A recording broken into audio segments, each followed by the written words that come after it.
quite sure what I'm going to do actually. I've got a few things that I'd like to do. So of which we've got a list here. But as always, I tend to do, sometimes I come in with a complete and utter plan. Sometimes, if I've got lots of things that I quite like to do, I'll just do 5 minutes and see where we go. Okay, so I have got horrible minced tripe.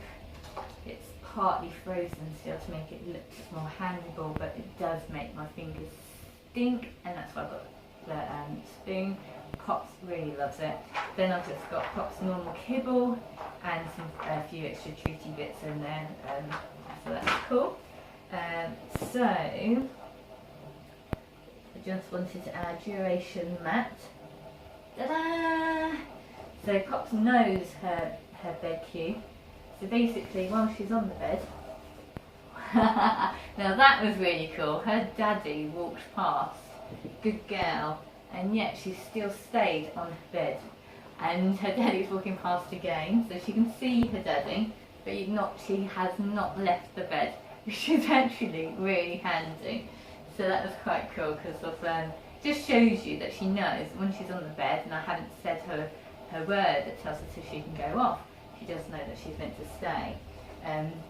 Shame I didn't know that Daddy was going to walk past, because I would have been a little bit more prepared for my treat on time. But hey ho, that's called real life training. So, oh, I hate the smell of that mince. It's disgusting. So, so generally speaking, when I first did mat or her bed games, I would just reward her all the time for being on it. And then before she knew her release code, what I would actually do, I'd start sessions like this, and then I'd grab a treat, so a low value treat, because a high value would be for staying on the bed, low value would be to actually get her off the bed.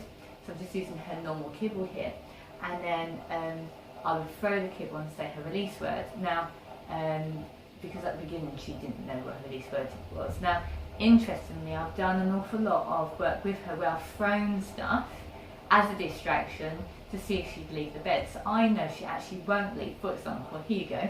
There's the kibble. See that she can see it. Whoa. And then I throw it. See, she can see that I've thrown it. She's not going to go. So then I say, break, get it! Find it, find it, find it! She's just trying to find it. Good girl. Bed! Yay, good girl. Interestingly, she did think to wander off to see her daddy. So she had the treat and then she went off. So that's why I said the bed command. She's not quite realised that we're doing a training session yet, because I normally do the tugging and wear her up a little bit to start off with. So she's kind of in a, oh, this is what mum normally does kind of thing, not in a training mode. So we'll forgive her for that. So that's basically the duration mat game. One of my friends, strict clients, was asking me what would I do if she wanted upstairs. Her dog is always a shadow to her. I was suggesting doing the mat game. So basically having the mat down at the bottom of the stairs and reward that, and then using herself as a distraction. So for example, I'm going to do the same but not go upstairs. I actually will go upstairs. I'll leave this room, go up the stairs so she'll hear me. It'll be interesting to see if she says, this could be fun.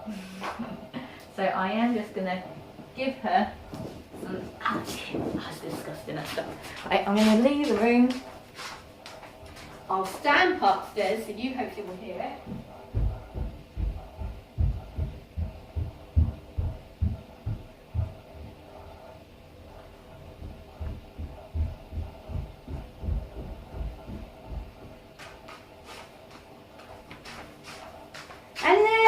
She's still on the bed.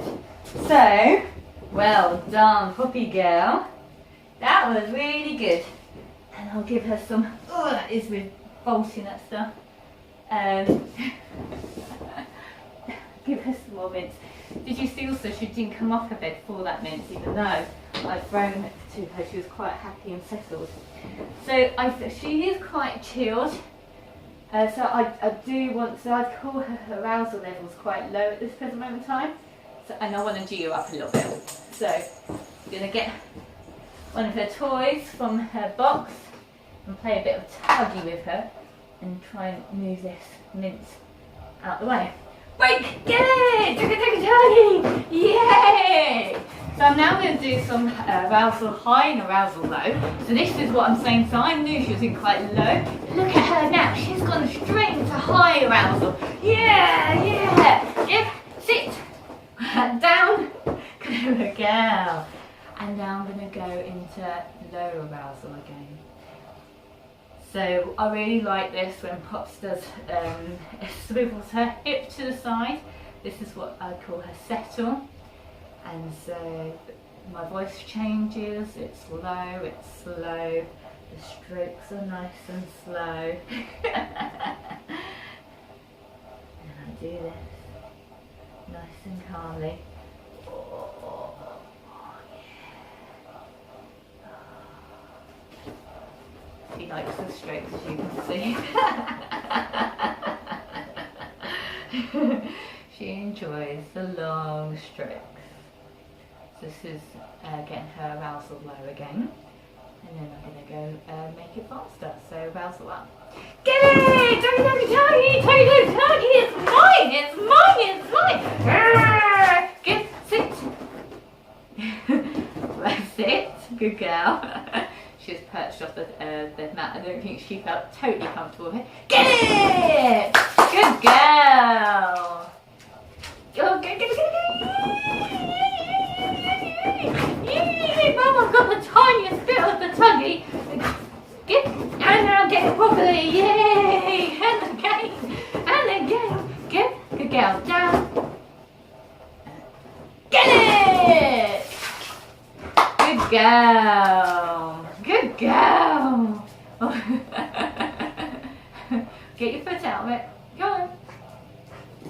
Good girl. Now, if she played with the tuggy on her own for a little bit too long there, I would have given her the drop command. So I'll show you what I mean by the drop command. So if I let her go, drop. Oops. So she dropped it, and now I would like, excuse me, what am I doing? That's it. Good girl. Good girl. Good girl. Good girl. Get it. She was quite keen to get that tuggy back again. Yes, she was. Yes, she was. Yes, she was. I'm going to try. Yep. And, oh, food's there, isn't it? That's a bit difficult. Close. Come. Close. Look out. Sit. Mum, there's food there. I want to show you her drop if I can. So I'm going to do that.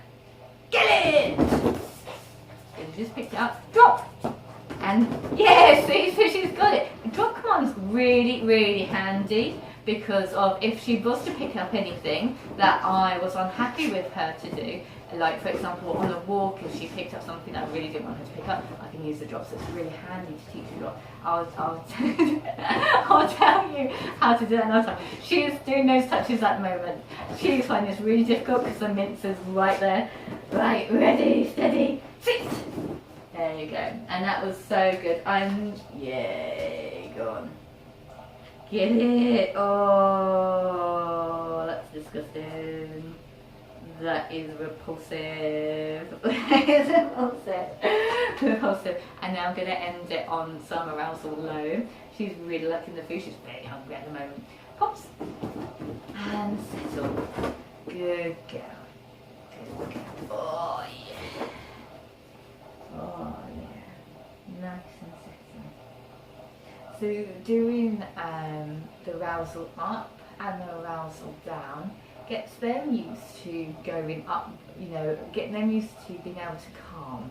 So this is really handy when, for example, if we were out on a walk and she had reacted to another dog, you know, their arousal is really high, and you know what they're like. They go on the lead and they're wanting, even after the event, they're wanting to walk it as if it's like they're trying to win a race, you know.